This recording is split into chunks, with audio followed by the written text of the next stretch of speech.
Hi there, welcome to this insight around farm women who have needs and why is it so hard for them to ask for what they need. One of my coaching team, Kaylin Spain, has done the research on this for us, and she is a conflict resolution specialist. And you might notice I have an interesting background, which is actually in a hotel room somewhere in Smoky Lake, Alberta, where I'm speaking. But I thought this was a great backdrop because there's history. I want to know about the woman who lived in this house. I want to know why it's still standing and why the family's honoring the legacy of that house. But in the farmhouse, many farm women, especially aging ones, are going without some really unmet things that they really, really need. And so one of the things that we often say is, love does not read minds. And if you're watching this as a woman in agriculture who is young, with young children, who is single, who is running the farm, who's perhaps widowed at a young age, the average age of a widow in Canada is 56. Whatever your situation is, I want to give you permission to say, where is it written that you cannot ask for what you need? Because we all need to take the opportunity to ask.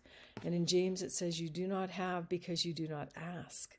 And so what are some of the reasons why farm women are putting everybody else first and everyone else's needs before theirs, and they're quite unhappy? And this is what we recognize in social media, especially on things like Facebook, on women agriculture, farm women's rants about how they don't like what's going on in their life.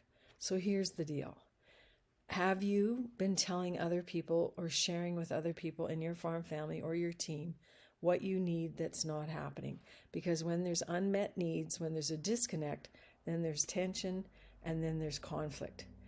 And generationally, you may have come from a family where everyone sacrificed, and sacrifice can be a good thing if it's for the good of all.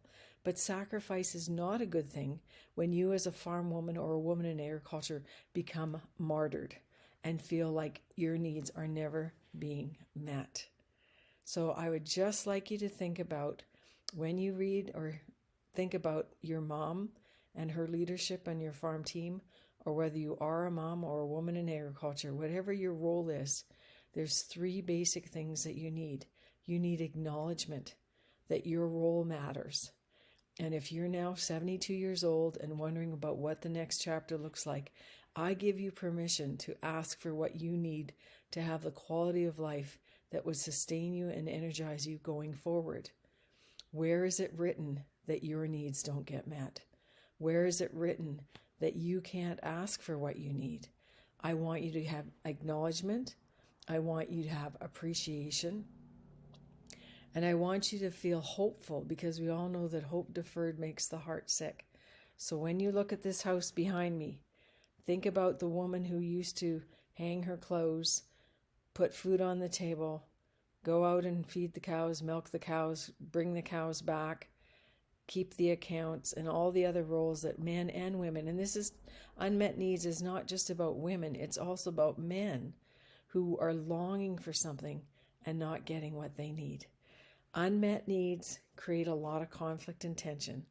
So your next action step is to have a family meeting and check in with everyone as to what they're needing in this moment. And here's a great coaching question. What exactly is it, Mom or Dad, that you are needing in this moment? I wish you all a great season and hope that this insight will move you to ask for what you need and decrease the tension and conflict in your family. See you next time.